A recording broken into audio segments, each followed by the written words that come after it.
يا هلا يا هلا يا هلا يا هلا يا هلا يا هلا يا هلا يا هلا يا هلا يا هلا يا هلا حن قلبي على جمعة الخير هلا حن قلبي على جمعة الخير هلا يا هلا ويا هلا ويا هلا ويا هلا يا هلا ويا هلا ويا Bismillah ar-Rahman ar-Rahim. Assalamu alaikum and welcome to this final show of 2018. Let's talk this Wednesday morning. It is the final live show for 2018.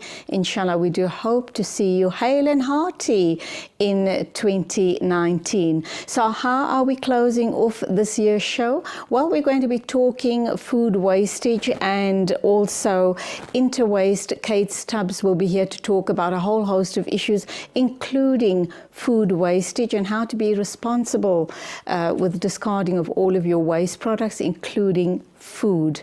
We'll be looking at sleep disruption. How do we get around that issue, not only for adults but for kids as well? But first up, we have James Donald in studio. He's here to talk about the Tomorrow Trust. Now you're probably thinking, goodness me, we're at the end of the year, schools and uni are already closed. We're starting the holiday season. Why do we have to be looking at issues around education? Simply because it is very, very important, and who knows, you might be one of those people who might want to be a part of the Tomorrow Trust, whether you want to be someone who donates very generously to the trust, or perhaps you need to be one of the recipients of this amazing initiative. So Tomorrow Trust is what we're looking at, and we're also going to be looking at something they talk about, and that is the user design. All of that coming up in the show with James Donald. Don't go away. Here is James Donald to talk about the Tomorrow Trust. Good morning. Welcome to the program. Good morning to you and your viewers too. It's nice to be here. Thank you. Is it the right time of year to talk about design thinking in education? I think there couldn't be a better time. I mean, I imagine of your viewers, most sort of African and South African schools and universities start up again in January. Some of the northern ones might be halfway through their term, but I imagine every holiday conversation, parents are asking their young people, what do you want to be when you grow up? What are you doing next? And you don't want to hear that because Exactly. Goodness me, I've had a heavy enough year. Yeah. I want to switch off, whether it's school, whether it's varsity, college, or even if you're a working person. Yeah. I just want to switch off. Exactly. But this conversation is very important to be having at this time of year because it is going to allow young people opportunities, those people who believe maybe I don't have the funds, I need to go to university, I want to go to university, whom do I turn to? Yes, exactly. And that's where you as the Tomorrow Trust comes in. What are you all about? Yeah, so the trust itself started about 13 years ago in South Africa. So we support orphaned and vulnerable children and young people, all the way from what we call grade R in South Africa, so children who are 6 turning 7, all the way through playground to professional. And the idea behind it is that every young person has the potential to find a meaningful career and purpose in their life and to contribute to their societies. And orphans, by definition, haven't got adults to support them. So all of us, if you think about your own story, at every point along the way, there's been some adult who's helped you see yourself differently, or help connect you to an opportunity, or help you sort of believe that you can become something greater.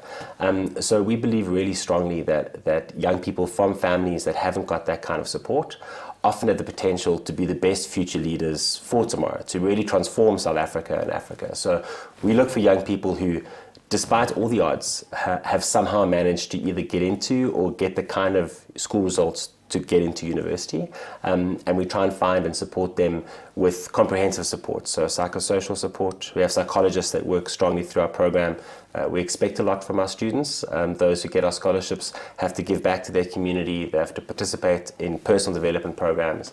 And we find that even though they often enter with pretty poor results, sometimes not even necessarily passing, we have a really low dropout rate. Less than 3% of our scholarships, of our students drop out. Wow. Wow. Most scholarships are around 20%. The South African average is 50%. So that huge untapped potential is just such a waste. And I think in South Africa now, especially as we're starting to spend tax money on fee-free education, helping young people succeed at university is a huge challenge that we're very excited to be involved in. Now, I'm wondering about, you talk about vulnerable and orphan children. How do you source them? And let's assume that the majority of these children come from the rural areas. Does that mean relocating, let's assume from primary school level? Yeah, totally. No, so our programs are actually usually urban youth.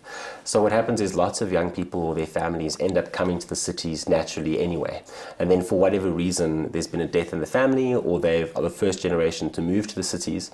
So Johannesburg itself, over 4 million people, a vast majority of those are young people, often living very far from the towns, and it's difficult for them to access quality education. So our program primarily supports government initiatives. So government does identify families that need support, and then what they do is they nominate them through their schools. So we run a Saturday program where we pick up young people, about 100 in each grade, so around 1,200 children, bus them into venues in the city where other schools give us their venues at low cost or for free, and then mostly government teachers, but really carefully selected. So we have about 90 school teachers working in the government system, but people who just really care, the best kind of teacher. And then we pay them a little bit of overtime, and they run our Saturday schools for us. And to tremendous results. We have our grade 8s, the ones who finished matric last year, when they started in grade 8, their average for maths was around 30%, about 100 young people.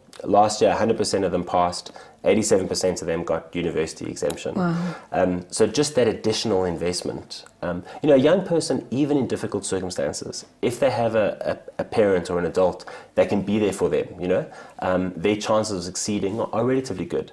But if they don't have somebody, their chances are close to zero. So we try and introduce those caring adults into the lives of children, whether they already are teachers, whether they are psychologists. That's kind of our job. The way a family would look after you, we look after our How much of interaction do those teachers or those caregivers or psychologists, for that matter, have with these young people? Because you may suggest that it's the quality of time that makes the greater impact. But I should imagine quantity of time is also important. Yes, definitely. I mean, in the schools program, it's quite traditional. It feels like an extra class on a Saturday. Every Saturday? Yeah, so for the high school kids, it's almost every Saturday during the term, and then 5 days in each of the shorter holidays, and 10 days in the mid-year holiday. So it's quite a significant amount of time, and slightly smaller classes, so 20 or so students to a teacher.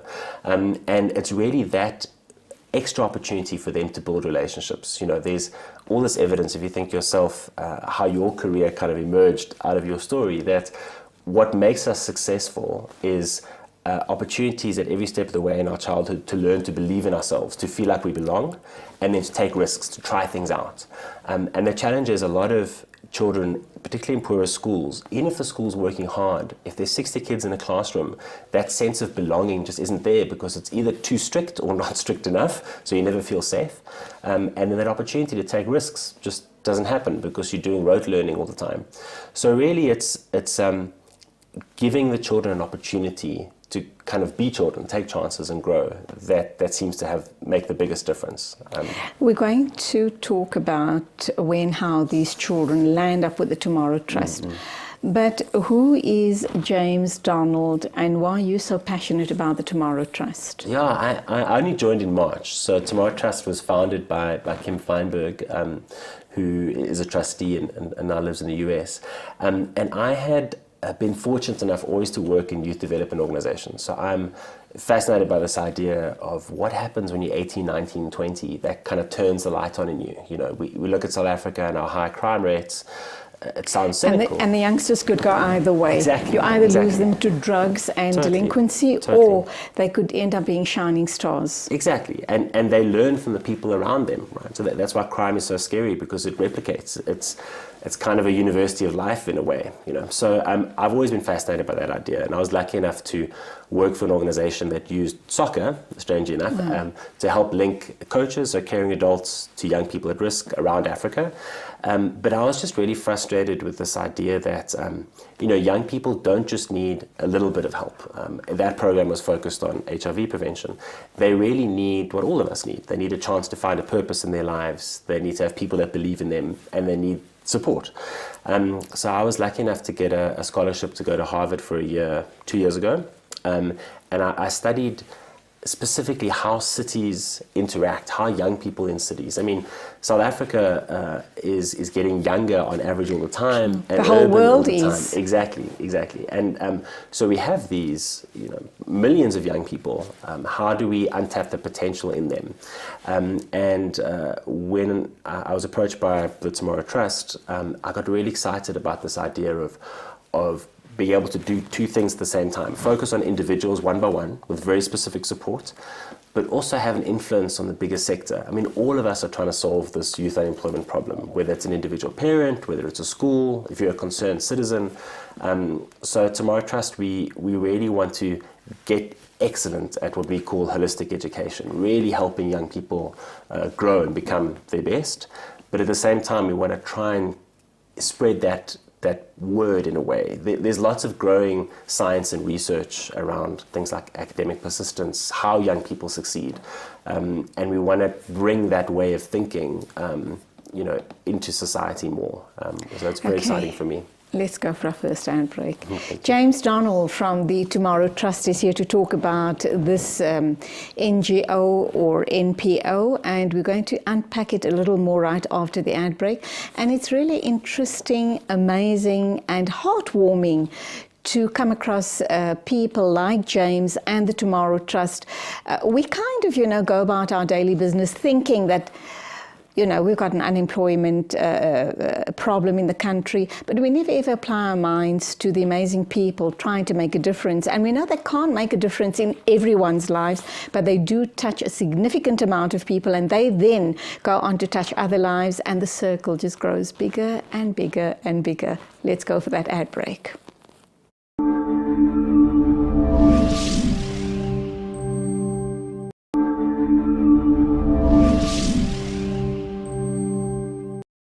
James Donald from the Tomorrow Trust is here to talk to us about the difference they are making, what the way the Trust is touching lives in a positive way. We're also going to be looking at something called user design or design thinking in education, but we'll get to that in a minute or two. The people or the students or the young people that you source to go through your program, how do you find them? Yeah, so the university students themselves apply to us, often through word of mouth or recommendations from the universities, and our application forms are available online. And then our school children, we partner with the Department of Social Development. So they have feeding and support programs for orphans and vulnerable children, and they refer us to schools and home-based care organizations that we source our children from. You refer to them as orphans and vulnerable children. Who are these vulnerable children you're referring to? What is their social situation like that you class them as vulnerable? Yeah, so the term OVC it appears in a few different acts in the South African sort of legal framework, but it's trying to identify young people that are particularly vulnerable, usually because they haven't got the right amount of adult support. So, I mean, a lot of young people live in poverty, so by definition, the vast majority of South Africa's young people are vulnerable. And then, of course, many young people may not technically be orphaned in terms of both their parents may be alive, but it's very rare, just because of the way our society is currently structured, that young people have two adults, and particularly two working adults, that are able to provide resources and support to them. Absolutely. Yeah. Okay. Do they have to pay back? Let's assume you've got someone from grade R or grade 1. Yeah. He or she now qualifies and they are in a meaningful employ. Do they have to pay back? Yes, our university students sign an agreement with us. They commit to giving 10% of their income back to the organisation for three years. And we've had over R1 million already returned back into the trust by our alumni. We have about 250 alumni, from doctors to accountants to engineers. It's obviously really tough when you're the first person in your family to go to university, and probably the only person earning an income. There are big demands on young people. So we like people to make that commitment early in their career because it's really hard. But we also understand that a lot of that significant reinvestment will come later, when people are more established in their careers. So we're working very hard, and the alumni are very engaged in supporting each other. And also that's true transformation. Their experience of life is so fundamentally different to mine for lots of different reasons. Sure. And the more engaged the alumni become, and they already are, they sit on our board, we have an alumni trustee, the alumni committee is represented on our board, they really will improve the organization because their experiences will change it. And that gets a bit into our thinking about user design. How do you see the world through the eyes of the people you're trying to support and help? And how do you see them as whole, intelligent leaders in their own right? The minute you do that and you take away the kind of condescending charity sort of approach that we often get caught into, you have real potential to innovate, come up with new ideas and grow. It sounds like an amazing idea, design thinking in education. Is this going to be rolled out? And I do know that you work with the Department of Education pretty closely because they then refer children on to the Tomorrow Trust. Do you think this could become a reality for the entire country? Yeah, I think design thinking, for those of you who haven't come across it, it's a relatively intuitive idea. It's been formalized over the last 10 or 15 years. So companies like Apple and others, they very explicitly use the approach. It's basically just using empathy and trying to understand any experience of a product or a service or an environment through the eyes of the user. And that's often why you'll see products change so fast, because they're constantly trying to see, okay, how can we make this better? So in the education space, teachers have been doing this for years automatically. Without even realizing what they're doing, sure. Yeah. The best teacher, the best principal, they're constantly asking their teachers what works, what doesn't work, what can we change? They're constantly asking their children, their learners, what works, what doesn't work. What design thinking does is it tries to put that into practice and build the skills in a very structured way. So what we're doing is our own internal programs, we're starting to use the approach. So we have something called Shift, which we're running with Ericsson over the next year or so, starting to introduce digital skills and innovation for our grade 8s, for our 13 or 14-year-olds. And we'll do that, we'll roll that program out using these design thinking principles. The big buzz at the moment is coding. Yes. Exactly. Does that fit into your scheme of things as well? Yeah, and it's a perfect example because a lot of the design thinking and people talk about agile business practices actually come from the computer science and coding world, right. Because things change really fast and you want, they talk about kind of launching quickly and failing fast. So people talk about instead of working on trying to make the perfect computer program locked up in a room for 3 months, as soon as you can have someone trying to use it, do it, because then you'll learn faster. So it's basically taking that same technology approach, but applying it to an education space. Although to answer your question specifically, yes, Shift will include coding opportunities in really fun ways. Kids will build Lego robots, they'll have access to coding. There's a computer game called Minecraft that some of your viewers might know. There's an education version of that where you actually code to make the characters do certain things. Very much like chess, because it teaches you to be very analytical, is it not? Precisely. Okay, you also spoke about identifying children from the primary level. Some of them obviously will not make it to university level. What happens to them? Yeah, definitely. So they matriculate. Does that relationship end with the Tomorrow Trust and that particular child, or are you still going to try and hold their hand through possible job opportunities or some such thing? Because if you don't do that, you might lose that child. Exactly. No, it's difficult. I mean, we have around 100 of those young people that graduate every year. I would say at least 30% of them do get into university, either sponsored through us or through others. And our connection to them isn't as strong as our connection to our university alumni. So it's actually something that we're quite excited about trying to really strengthen, trying to support. I do think, and people sometimes criticize me for believing this, it is true that not everyone has to go to university. So I don't want people to think that university is the only option. I do think, however, that every young person should think about what opportunity can I have when I finish school to learn and grow. Is this a conversation you have with those children, those that don't make it into university? So what other opportunities, or how do you guide them to kind of plan ahead? Because you do talk about, as part of their learning through the Tomorrow Trust is forward planning for themselves as well. Exactly, yeah. So this year, because we have psychologists that support our university students, we were able to use them this year to do, a full battery of career assessments and psychometric tests with our grade 11s. We haven't been able to do that before. And what was also powerful about that is we also did a sort of an ability test. So we were able to say to these grade 11s, you're getting 45, 50% for maths, but according to this ability test we just did, you're actually well above average in your level of, competence in like maths and numeracy. And just that change in belief and guidance, we're finding very, very powerful. So we're starting to be more and more deliberate about that.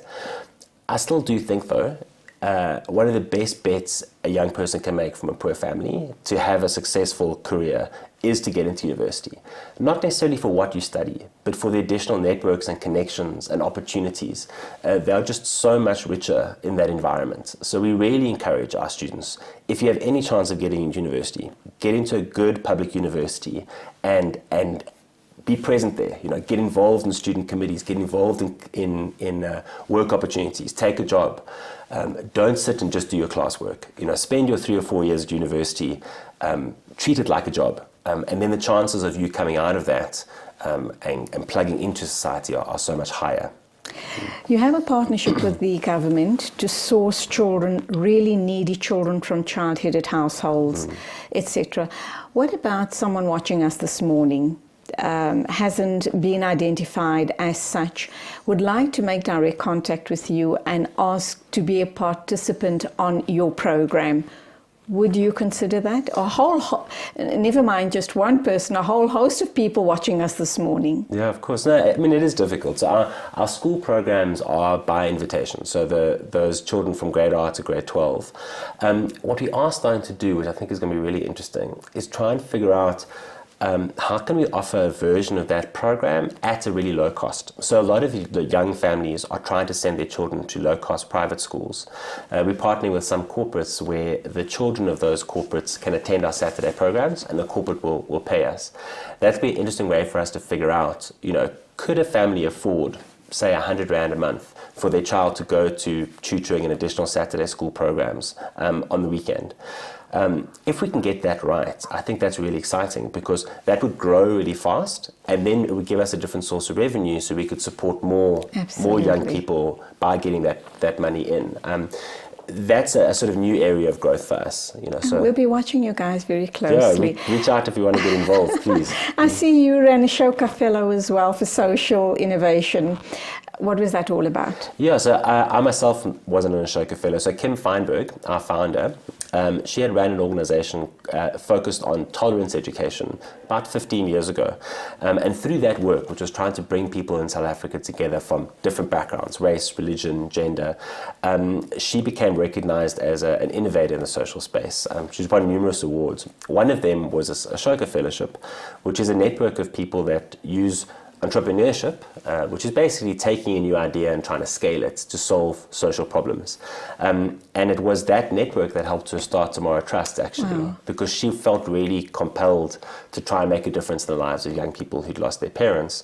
And she was able to use her networks to reach out to kind of bring this Tomorrow Trust program to life, It's almost wrap-up time. What's your connection with GIBS, the Gordon Institute of Business Sciences? Exactly. So we have support from them in using their space on the weekends. So our students that do our weekend programs, they sit in the same room that GIBS's MBA students do. Wow. And what's also really interesting for me, not in a formal sense, but MBA programs are really about helping, 25 to 35-year-olds learn how to solve problems, challenge them, put them under huge pressure, and learn how to solve problems. We really want to try and emulate that experience for our 18, 19-year-olds. So we have some GIBS professors on our board. It's really a way for us to kind of stay plugged into the best in education on the continent, and also stay connected to the business world, because in the end, having a successful career is what will grow the economy. So we don't see business and NGO/charity work as disconnected, and GIBS is a great partner to bring those things together. And finally, your long-term plan for the Tomorrow Trust. Yeah, so our strategy over the next sort of 3 years is we really want to Short term. We want to grow conscious leaders from all different backgrounds, and we want to do that by supporting young people from the playground to their professions. And we're going to do that by really becoming world-class in our programs. So we talk about holistic education, psychosocial support plus chances to learn. We don't want to just be the best in South Africa, we want to be amongst the best in the world. We want to really try and raise money in innovative ways. So please reach out to us. Our website's tomorrow.org.za. And any way we can partner, learn, build a relationship. And then lastly, we want to start advocating for these ideas around holistic education, around innovation, and try and make all of South Africa do this work better.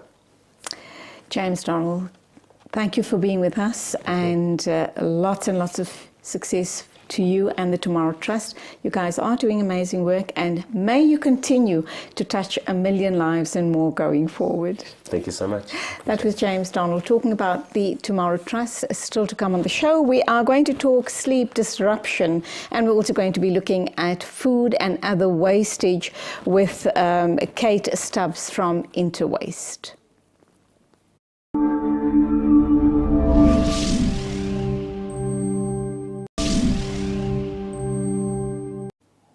And welcome back. We now have the lovely Louisa Niehaus in studio. She's a psychotherapist, and she specializes, just one of her specialities, and that is a trauma therapy. We're going to introduce her to you, and she's going to tell us what her other areas of specialization is. But over and above of that, we're going to be talking about disrupted sleep patterns. Why is it important that you regulate your sleep patterns, and why should we be using this time of year to do it? And if we don't regulate our sleep patterns, what's the impact on our general health and well-being? Louisa, good morning. Welcome to the program. Good morning. So lovely to be here. I promise you the pleasure's all mine. Now, I did say that you specialize in trauma therapy, but Yes. you have a long list of other specializations. So tell us about it so that we can have you in studio more regularly. Oh, wonderful. Thank you. Well, I specialize in midlife transition because I find that a lot of adults arrive at midlife and there's some kind of crisis that happens. And that's both males and females, yes, isn't definitely, it? definitely. Probably plays out more in the males than the Well, females. stereotypically we think so, but women do suffer from some type of crises at certain points in their life. You've got to look at empty nest syndrome, you've got to True. look at children leaving to go to university, having to change things in your life. And with that comes depression as well, doesn't it? And also a great feeling of loneliness. And it's not a subject that's often explored. Sure. So that is a real passion for me, is midlife transition. And then I also work within the field of relationships, as I said, trauma, general counselling. So that's Working where I'm with at. trying to heal people. Yes, definitely. And obviously trauma counselling, trauma therapy is big, it's huge in South Africa. Is it as big all around the world, or are we unique because of our crime levels? I think there's a lot of trauma in the world at the moment. I mean, you just have to look at all the things going on all over the place where there's so much friction. Trauma is not only because of crime. Trauma can be attributed to a number of other things, like a difficult relationship, work trauma. So it's not only limited to crime. However, having said that, I did start off in trauma by founding a victim support center for a police station. Wow. So I have had a lot of experience at the forefront of crime. All right. For the purposes of the show, obviously we're going to be talking about regulating your sleep patterns, or people who have very disrupted sleep patterns, and there are specific reasons for why that happens.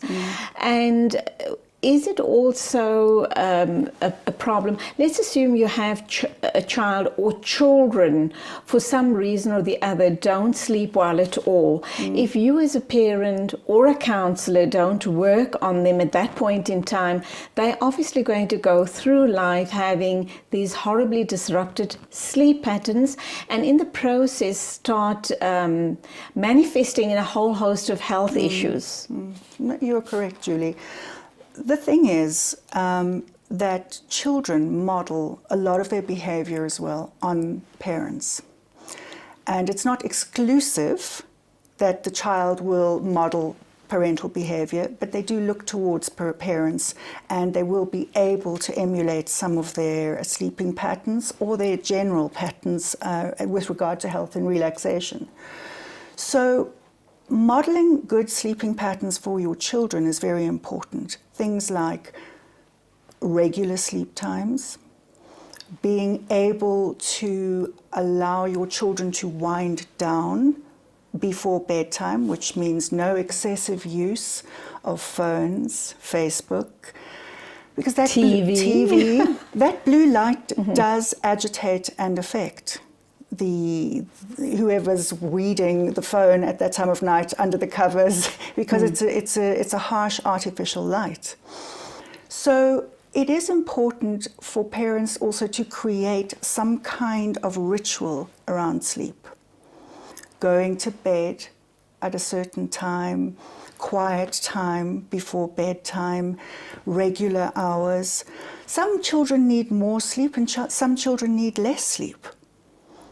There's this debate that has been ongoing about the amount of sleep that we need. What about those people? I mean, I'm one of those people that need 8 hours or more. Yeah, me too. I don't nap during the day at all, but I need to get into bed early and have a really good night's sleep. Otherwise, I'm pretty grumpy the next day.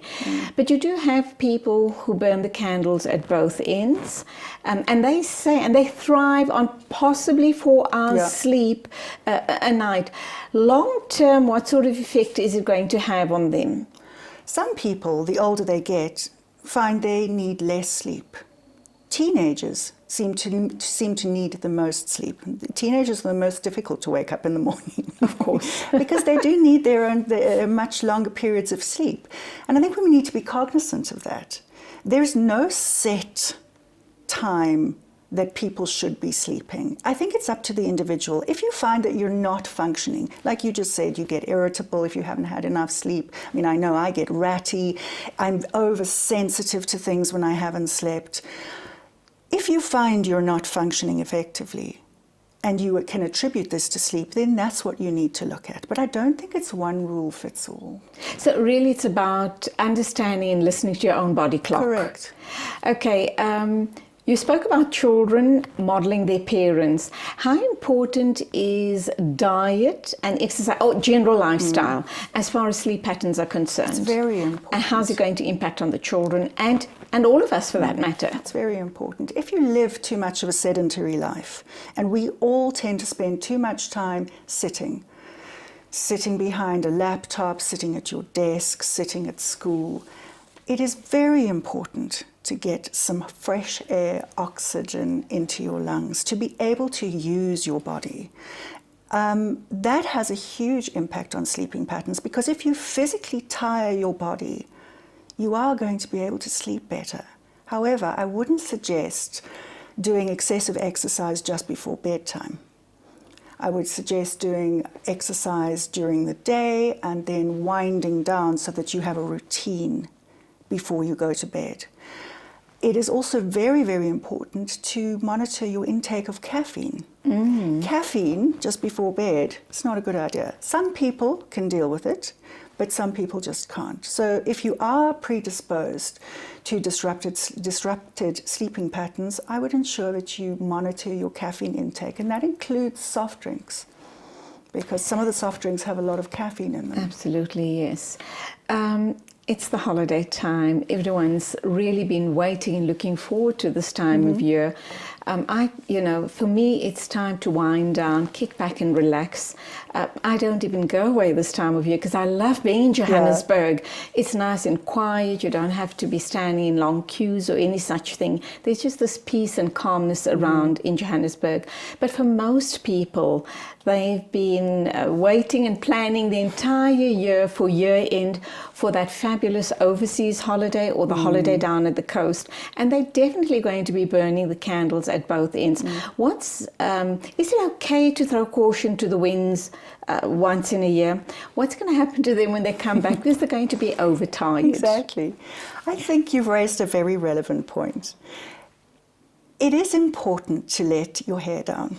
It is important to be able to enjoy yourself. We spend so much time getting things right and trying to work hard during the year and be good at school and university and at our jobs and in our homes. And it's very important for people to have downtime, to rest properly.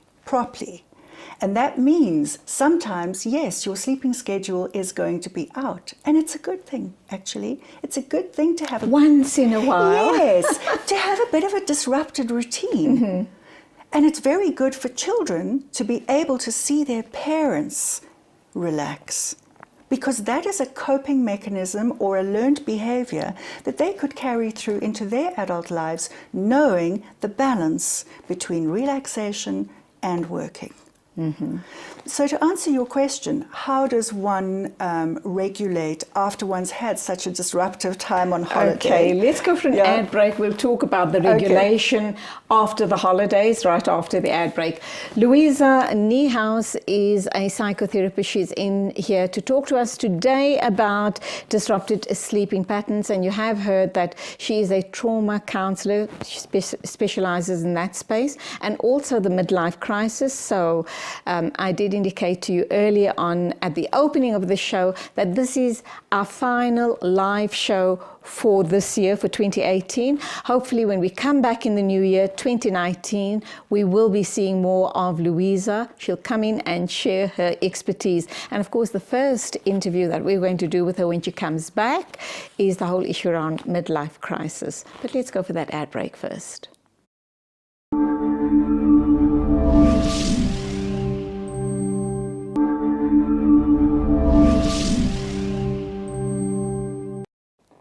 Welcome back. We're talking to Louisa Niehaus. She's a psychotherapist. We're talking disrupted sleep patterns, and very especially this time of year. We know that the kids are going to want to keep their own schedules as far as sleep patterns are concerned, but I think a little bit of direction and guidance will hold you all as a family in very good stead.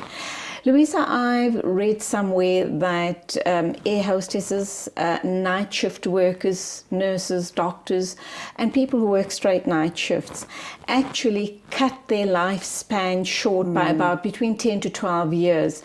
That is how impactful disturbed sleep patterns or unregulated sleeping patterns has on a person's life cycle and body. We have to take cognizance of our natural circadian rhythm. And so when you do work in an arena where it takes you out of your regular sleep pattern, it is dangerous to your health at times. But you need to be able to self-monitor, to know that you need to catch up on your sleep. And air hostesses, I believe they do have a trick. They switch off the lights, they sleep during the flight. I stand to be corrected, but they sleep during the flight, and they ensure that they do catch up on some sleep. I wonder if it's ever enough. Probably because not. they're crossing time zones as well. So Yeah. it must play havoc with their time cycles, their body time cycles. Yeah, it does. And it lowers your immune system. Of course, for ladies, we're conscious of our skin because it becomes very dry. True. And it can have an effect on your mood and definitely in terms of depression and anxiety because we need enough sleep to fill our tank so that we can function effectively. When do you seek professional help? I'm thinking about children. You do have those children that without possibly any reason that you can pick up as a mother. You may have a couple of children, two of them have absolutely no problem, sleep through the night, and the one would wake up throughout the night and disrupt the entire family. When do you seek help, and are you for medicating children and even adults if you can't sleep well, if you're one of those people that wake up a couple of times at night? Julie, I'm a big person, a big believer in not suffering. So if it is a problem, and I think especially for children and for adults, if the problem persists for a month or more and has a serious impact on other levels of functioning in your life, concentration, mood, diet, then it is impacting and it is probably wise to seek professional help. For adults, taking a sleeping tablet now and then, or maybe taking something that would help, something natural that would help like valerian before sleep is important because it can break the negative cycle just for a couple of days and then get you back into the rhythm. When there's a new baby in the house, that little tyke is going to disrupt the entire household. Obviously, mom and dad will follow their gut feeling and listen to the baby, the child's cries, and if it's going on unnaturally for long periods of time, then obviously they will seek help, medical intervention obviously, to see what's going on with baby so that they can all get back into proper sleep patterns. But as far as the new mom is concerned, what's the story? She's going to go with this broken sleep, having to wake up in the middle of the night to feed the baby for a couple of months for a couple of months before she gets into a normal routine, so to speak. Any tricks or any advice you can give to that family and the mom in particular?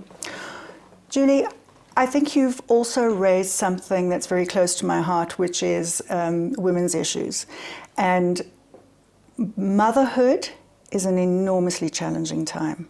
You've got this new baby, your hormones are in flux, you are tired, you are tearful, you are expected to be the most wonderful mother to cope with everything, all with little sleep. And on top of all of that, you've got all this additional weight you're carrying around, wondering if you're going to be able to lose it. Exactly. Not only that, it's a new addition to the family and there's so much pressure on getting it right. True. So my first port of call would be to ask families to please be cognizant of the trauma that the mother is going through. And even though it's trauma. Yes, even though it's a happy occasion. It is a deeply charged occasion because there's so much going on and there's so much adjustment. So what would I suggest to new mums who are trying to cope with their sleeping patterns? Sleep when your baby sleeps, if you can. Do not rush around trying to get things right in the house. If you that doesn't matter. No. No one's going to judge you. No, that's it. The thing is, we're trying to be these perfect human beings. And it's not possible. I would rather people have more meaningful interactions and more healthy relationships than trying to get everything perfect at home. And just on that note, new moms or a new addition to the family, what I have noticed happening in our community, which I think is brilliant, is back in the day when a new baby arrived in a family, you had visitors non-stop for days and days and days on end, which meant that mom couldn't sleep, obviously, whilst baby was sleeping, or with the, this new additional presence in the home or in the baby's room. Baby used to be very unsettled. But the new thing with the newer moms these days, and good on them, what they're doing is that they have a tea. Just shortly after mom comes home, they invite all their friends and all their families on one specific day to come over, have a very big tea party or whatever. The visits are done with, and then mom and baby have precious quality bonding time, and mom can then catch up on all the lost sleep. Yeah. That's wonderful, because it's so important for family to be involved as well. But it's also very difficult if you've got visitors trickling in all hours of the day and night. You have to make sure that you're presentable as a mother to receive everybody. So that's extra stress on the mum. And also, you don't want to offend anyone in the family by saying, I can't have a visitor now because I'm tired. So it's a wonderful thing to have everybody all at once, and then you've fulfilled your family obligation. Absolutely. Any advice you can give to the new mom, apart from try and sleep when baby is sleeping? Because obviously she can't go on any meds or anything because she may be breastfeeding. I would suggest, if possible, some gentle exercise. Take the baby for a walk. Oh, wow. It's important for mums to be able to expend some energy as well, and not only through looking after the baby, but taking some time out for herself. You said something very interesting to me off air just now, and that was about utilizing this time of year to role model good sleeping patterns to your children. Yeah. Even though we're all going to be throwing caution to the winds because it's holiday time, we want to have fun. Yeah. But it is the ideal time, is it not? To try and get your children into a regular sleeping pattern. How do you do that without too many tears? Well, first of all, I think with all the excitement around holidays, let it come out. Let children be exuberant. Let them have their fun. But then don't... Just for a few days. Because it's got to come out. Yes. You can't put a cork in the bottle when all this fizziness is coming out. It's the end of school, it's holidays, maybe people are traveling. Allow it to come out. It's part of our natural human condition, the exuberance, and it's lovely. And then, once things have settled, the holidays take on a routine of their own, surprisingly. So it will settle into a pattern. And then one can slowly start to perhaps make bedtime half an hour earlier or an hour earlier, just to get children back into the rhythm of regular sleep patterns. Because if you don't, they're going to be overtired. They're not going to be enjoying the holiday, and you're going to have a massive task on your hands once the holidays are over. Yeah. And also the children remain overstimulated. So to be cognizant as well of overstimulating the children before bedtime.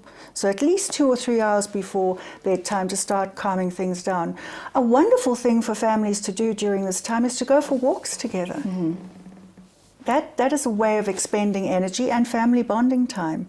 And as I said before, it's so lovely for children to see their parents relax. Because you also spoke about trying not to indulge in heavy or strenuous exercise just before sleep time. Is that because of overstimulation? Yes. That's going to impact on your sleep pattern for that night or a couple of nights hence? If you do a very intense workout and then you're exhausted and you want to go to bed, it's not a good thing to do. Also, don't go to sleep after a really heavy meal. Have a little walk. Allow your food to digest. One of the unfortunate side effects of not having enough sleep is that your appetite increases. Ooh. There's something called ghrelin, which is... the two hormones, yes, the sleep hormone and the hormone that keeps you awake. Correct. Ghrelin is the one that keeps you awake. So you don't get enough sleep, you wake up the next day, what do you want? That big donut. It's not what you want to do. You don't want to have to eat more the next day to keep your energy levels up.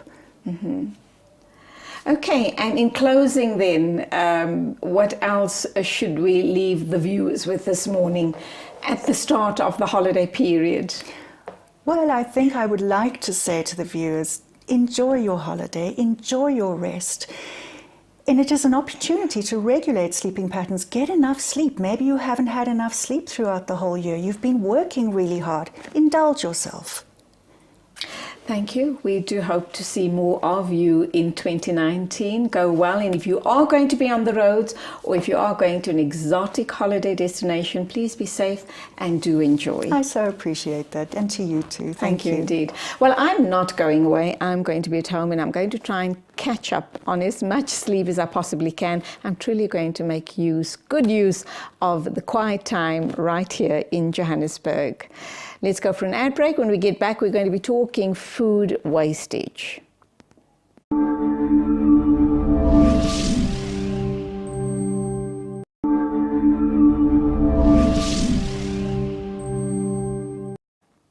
Welcome back. The final segment for the show today and this year as well.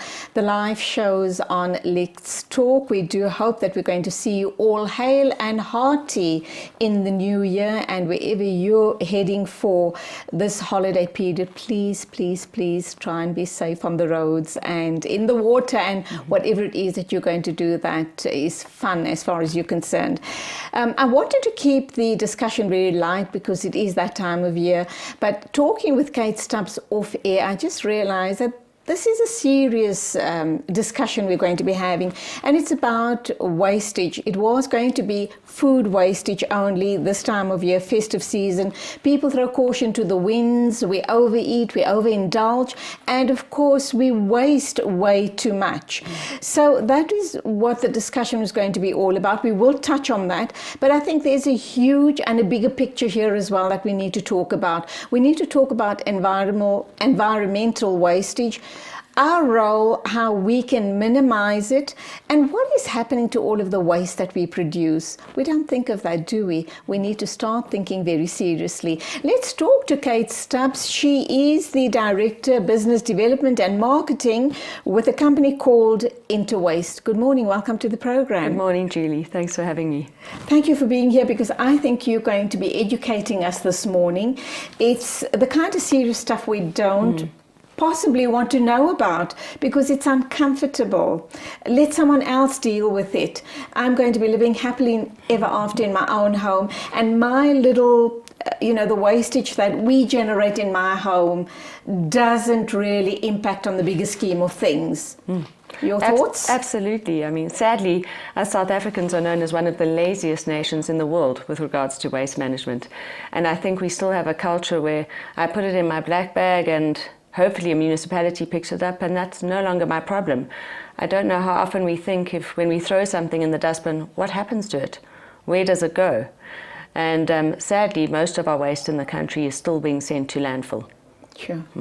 And I had Nico de Jager from the city of Johannesburg in studio a couple of times talking about water issues and other issues. And he told me, and that was the first time I became conscious about landfills and the wastage that we generate and how it's impacting on our environments and on us and our general health and well-being.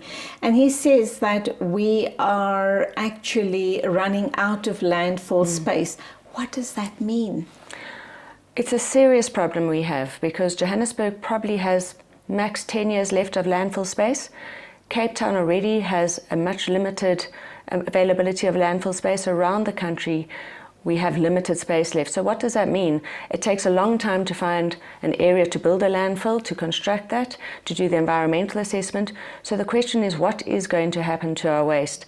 And unfortunately, fortunately, we have to look for alternatives. And that's why with the government, they've also put strong targets in place to divert waste from landfill. It's not sustainable to keep building landfills. The cost goes up, they're far away from cities. So it's either going to have a massive cost impact on all of us, but it also has a social and environmental cost, because people then just go and dump their waste, which causes pollution. Our rivers are in a dire state. I think there's been a lot said about that. But also socially, health, waste lying around creates disease, you get infestation of rats and all sorts of things. So we have to change our behavior. That's really the start, the education behavior, all of us, about what we do with our waste. And that's why Nico with the city of Joburg and Herman Mashaba have started the Aresebetseng, pick it up, the separation at source, at least trying to create an awareness or availability for people to separate their waste. It's that time of year, it is silly season. We all get caught up, in the mood and the atmosphere of this time of year. We overindulge in possibly anything and everything, especially food. A lot of that gets thrown away. And I'm just thinking, you spoke about the Western Cape and all of the holiday destinations. There's going to be a whole lot of food wastage. What happens to that? What's the impact to the immediate environment and the people living in those areas? Yeah. Food waste is actually a scary subject. We recently had World Food Day. Do you know that 30% of all food produced globally goes to waste? It's worth about $1 trillion. It's terrifying. And there's still about 800 million people who go starving. In South Africa, we produce about 10 million tons every year of food waste. And we still have 12 million people going to bed hungry every night. And in the festive season, over this time, we generate about 30% more food waste. And we just really have to think about the impact of that. So food waste, typically your fruits, your vegetables, your cereals, also going to landfill creates a methane gas, which is bad for the environment. But we also got to think, there's so many people starving, what else can we do? Should we not be buying more consciously? Avoid that excess, buy more often. Donate food, help other people. This time of year is also a time of giving and being reflective. So I think we need to be a lot more conscious. It's not to take the fun out of it. It is a lovely time. We should be celebrating. Food is used in many cultures for celebration. But love your leftovers. How many people just throw all their food away at the end of a big meal? Love your leftovers. Package it for guests. Think about other things to do with them. There's just such a impact of wastage, which is terrible for everyone, socially and environmentally. Now, holiday destinations, hotels, supermarkets, etc. What's your advice to them as far as their food wastage is concerned? So, from a food wastage perspective, if they are not part of a program where they can and do donate nearly expired stock, obviously there's always a health risk to that. But there are specific programs. For specifically hotels, I think it's tricky. There are wonderful compost type bins you can get. There's Bokashi brand where you get these big containers where the restaurant really should place all that waste food in, separate, so not with every other bit of waste. And you create a great compost. The Bokashi brand you sprinkle on top, 2 weeks later you can dig it into a compost and you create great compost. You can also send it to anaerobic digestion plants, which creates a methane gas, or a biogas, which is a renewable source of energy. So from a holiday destination, they should really think about collecting that food waste separately and either composting it or bioremediating, finding a different source for it. But the big thing with all those destinations is separating your waste, keeping that food, that wet waste, away from other waste, which is your recyclables, and from that you can also generate extra value. Now you talk about these bins, and I know I'm just recovering from flu, so I've got a frog in my throat. We talk about these bins that creates, obviously all your waste goes into it, and you create compost, but people complain about the cost of those bins. Is there a way of government, local government coming to the party, and perhaps if they then gave out those bins, we become more responsible, or gave it to us at a fraction of the price? Absolutely. We have to, in order to change behavior, it can start with us, but we need local government to put the systems in place. It's like recycling. And so many people say, well, I separate my waste, but it's a pain, I have to take it somewhere. And I think that was the thinking behind the Pick It Up campaign of separation at source. Equally the same with composting. I think the city of Cape Town did that, where you could put your food waste and your garden waste in a separate bag, and they would collect that, it can create jobs. You can create centralized or mini hubs of composting heaps, recycling centers. And I really think that's an opportunity for municipalities to create the system for us, but also what a great way to create jobs for the country around the nation. We've talked about local government, municipalities. What is Interwaste's role? How can you help minimize this huge problem that we're sitting with? I mean, we've seen Great Britain and all the other third world countries shipping their waste off to third world countries and to China. And soon those countries are not going to accept the waste any longer because they're not going to, as it is currently, they don't know what to do with the waste. Well, I was recently in the UK and France on a trip looking at new technology, so waste to energy technology specifically and hazardous waste treatment. But we met a lot of local businesses, and I was fascinated to see, because as South Africans we always think we're 20 years behind, and we know that we are typically behind. In the UK, I've lived there, I've lived in Germany, where you separate your waste, but they're still faced with the same challenges as ours. What they did is they did separate their waste, but they never dealt with it. They just shipped it somewhere else in the world. And what we're seeing now with specifically the ban from China of accepting recyclable waste, every country is going to need to deal with their waste themselves. So no more shipping out. No, I mean, certain elements are still traded and shipped out, but it's once again an opportunity to create jobs in industry. There's so many things you can do with waste in terms of repurposing it, creating energy. So South Africa is a bit behind in the waste to energy plants. I think there's a conception or a misconception that creates pollution. The waste to energy plants are incredible. They're all over the world. They live right in cities and in suburban areas where different types of waste streams, you separate the recyclables and they're not burnt. And that burning or that combustion, thermal combustion, creates energy and steam, which is often used for powering neighborhoods, as well as creating warmth or drying crops in the summer. They're fabulous plants. I mean, Egypt had a big problem recently. They had a landfill that wasn't managed correctly. 140 people died. It collapsed. So if landfills aren't correctly managed, they're not compacted, it collapsed. And only after 140 people died in that tragedy did the government fast-track the development of a waste-to-energy plant, which is now powering 30% of Cairo's energy power. Wow, and we do have a problem with Eskom, absolutely, don't we? It's an exciting space to be in. Absolutely. Why has someone not, Eskom or any such large corporation, jumped onto this is an amazing opportunity. Correct. You know, try and create, like you say, lots of jobs to be created, and the power, the energy that we need, because already we're seeing blackouts. Absolutely. We think this is an exciting space now. It's sad that sometimes we have to get to crisis mode before we change our behavior. Cape Town saw it with the water crisis, and they've put in, I think all the homes have put in incredible ways of saving water and changed their behavior. The same with Eskom. I think it opens up an opportunity now in the power space, especially in the renewable energy space. It's been incredibly hard to get an IPP to be able to feed energy into the grid, but we're certainly looking forward to the change that I think this will bring. Just before we go to our next ad break, you indicated that we can, if we recycle responsibly, we can turn that waste into energy. Yes. Would that mean that we won't require landfills any longer? Absolutely. The long-term plan, and the government has it too, is zero waste to landfill. So they're already implementing new legislation and bans to landfill every single year. Different types of product every year on the 23rd of August are being banned to landfill, so they will change that behavior too. Landfills are not a sustainable solution. And it's wasted land anyway. Absolutely. It's not reusable. Well, it is in a way. We bioremediate, we cover them, they're remediated and used as parks, but you can't really do too much with them. Exactly. Okay, let's go for our ad break. Don't go away. We're going to talk some more on food wastage and wastage in general, and how you and I can become more responsible in this space.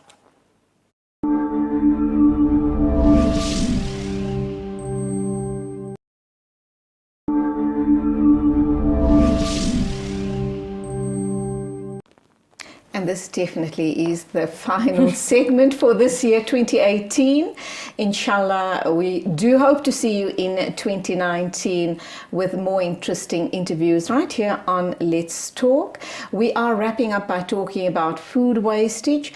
And, you know, I was sitting here before chatting with Kate and thinking, what difference is my household waste going to make? What can a household of 3 perhaps have an impact on the environment? And you've just heard what she said. Collectively, it is absolutely huge. So let's talk some more to Kate about Interwaste, the company that she represents, their role as far as Gauteng is concerned, our environment and our health and well-being. What's the role that Interwaste plays? So Interwaste is an integrated waste management company, which basically means we look for solutions for all sorts of waste streams. You know, waste comes from all sorts of sources, from chemical waste to oil, sludges, plastics, glass. There's so many different types of waste. We mainly work with larger companies, industrial companies that produce a lot of waste, and we help them find ethical solutions to dispose of those.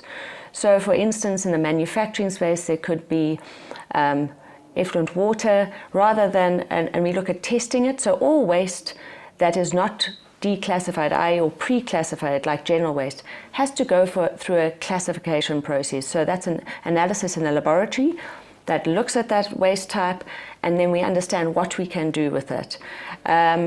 And so we offer that type of solution: waste classification, waste analysis, waste treatment, certain waste to energy solutions, commodity trading, and obviously the logistics, because waste has to move. So there's a lot of different technology and equipment to moving waste.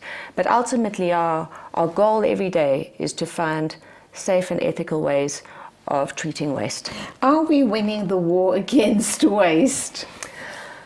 Yes and no. I'm an optimist, and we certainly see a change in behavior in South Africa, and that's supported by consumer awareness, legislation, as well as the cost of disposal and the limited amount of waste to landfill. So we are certainly seeing a rise in awareness and desire of people to take responsibility and accountability for their waste, and also just a general awareness.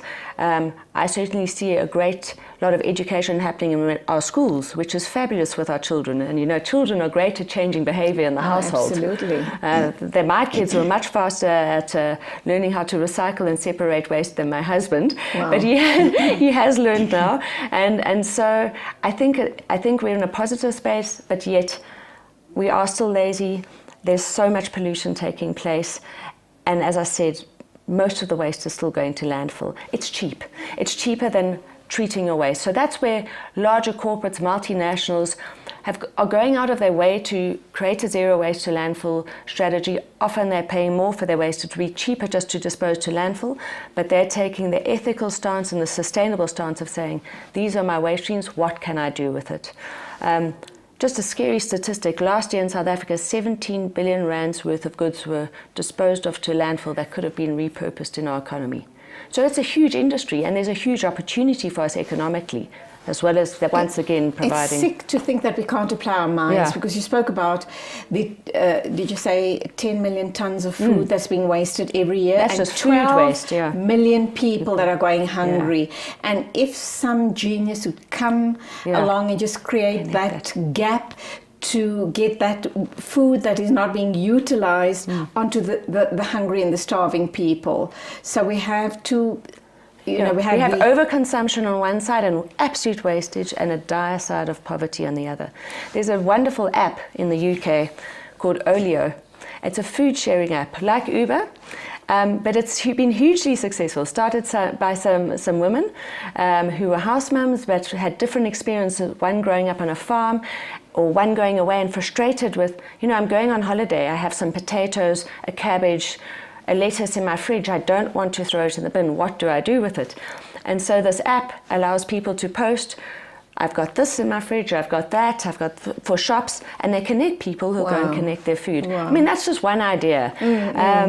But also, and imagine collectively, if 100,000 people did that, how much of that food could then be utilized, used, and not being thrown away again, and create a problem with our dump sites. The other problem is, and we've just seen an expose on one of the mainstream TV stations about dump wastage on beaches, hazardous waste on beaches, and people going around holiday this time of year. The beaches are going to be crowded.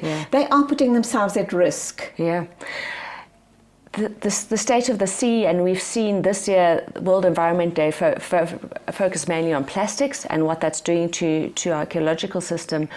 But you're right, it's not only just plastic in the ocean. There are oils and sludges, and we mentioned needles, all sorts of things appearing on our beaches. It comes from, once again, who's taking responsibility for our waste and where is it coming from? A lot of the beach waste also comes from our rivers. South African rivers are terribly polluted, and who is polluting those rivers? How is that happening? We've seen the Vaal River crisis, and it's a serious crisis. 60% of our potable water in Johannesburg comes from the Vaal River, and a lot of industry and a lot of people are just pumping sewage straight into those rivers. And those rivers flow into the sea. And the hazardous medical waste. Correct. Just imagine what that's doing to the water. Even though we are told that our water is, the South African drinkable water is the best, or about one of the best in the world, I sometimes wonder and I worry. I think we see a deterioration of that. I think the plants that process water for drinking are battling. We certainly see a large plant in Gauteng that creates a lot of our drinking water. Their processes are being hindered because so much wastage, and they have to reprocess the water into making it drinkable. And so there will be a backlash, because that's creating more, as you say, hazardous types of sludges, there's magnesium, there's all sorts of metals in that sludge that needs to be treated, can no longer be used as just a recovery material, is hazardous. And I think that's what we're seeing on our beaches too.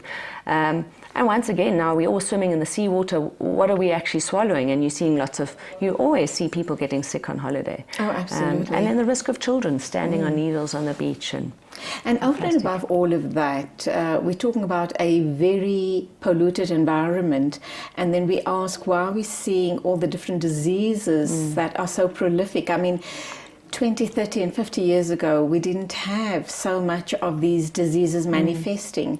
And I think we just need to look around us. We need to get our water systems to see that we are directly responsible for that.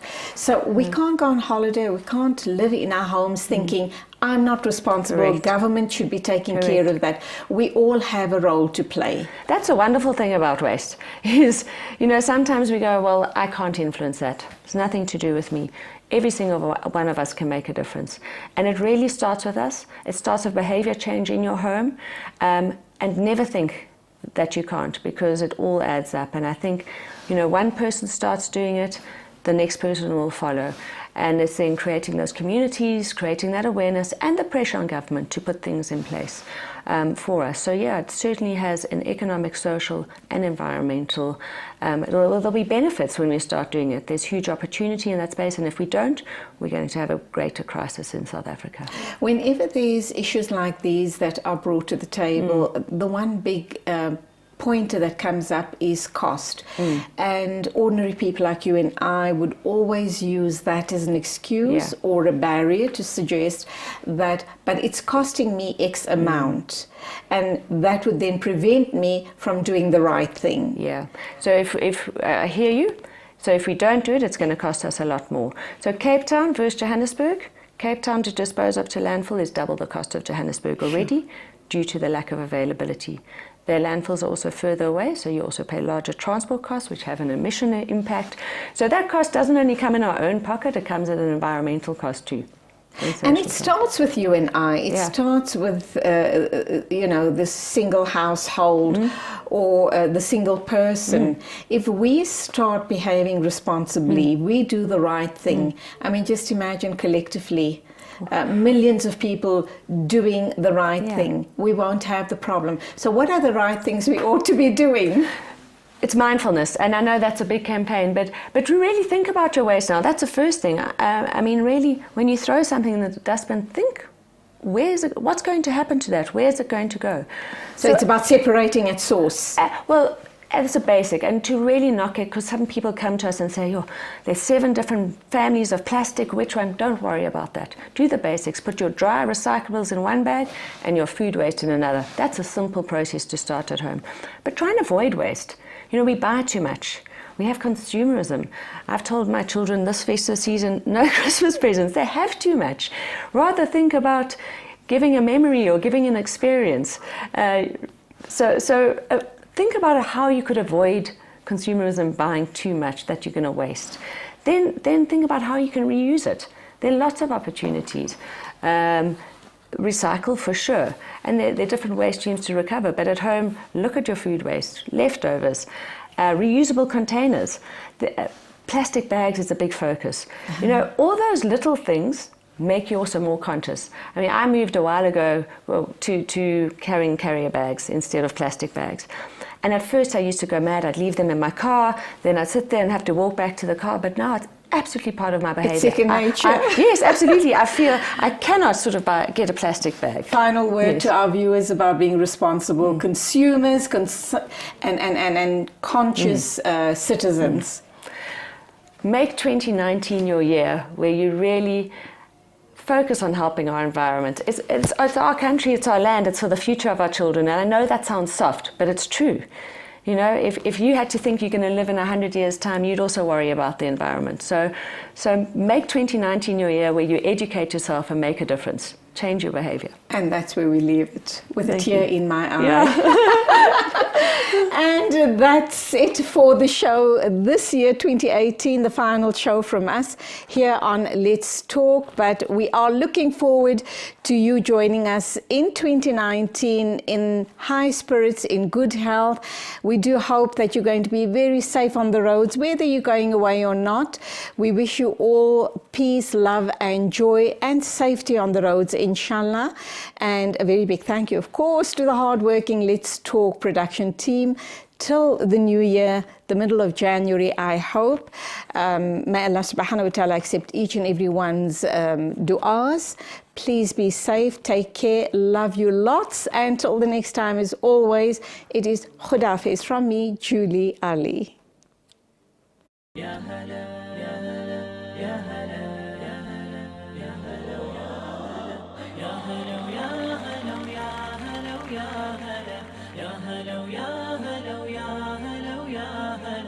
حني قلبي على جمعة الخير هلا حني قلبي على جمعة الخير هلا يا هلا ويا هلا ويا هلا ويا هلا يا هلا ويا هلا ويا هلا ويا يا هلا ويا هلا ويا هلا ويا هلا يا هلا ويا